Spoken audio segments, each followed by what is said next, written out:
buto lang pala ng papaya. Kung hindi nyo gustong i-blender, pwede nyo lunukin.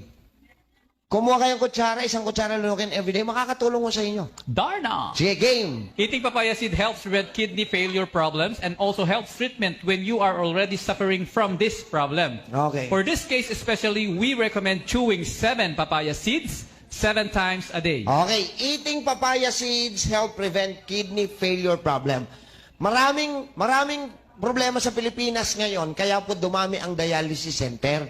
Dahil napakaraming Filipinos ang nagme-maintain ng synthetic medication. True? At dahil may maintenance ka, yung side effect nun, makakasira kay kidney. So how can we protect kidney from acquiring such diseases as chronic kidney disease or renal failure or kidney failure? You can eat 7 seeds ng papaya, ngunguyain mo yon for 7 days. So, araw-araw, 7 buto ngunguyain.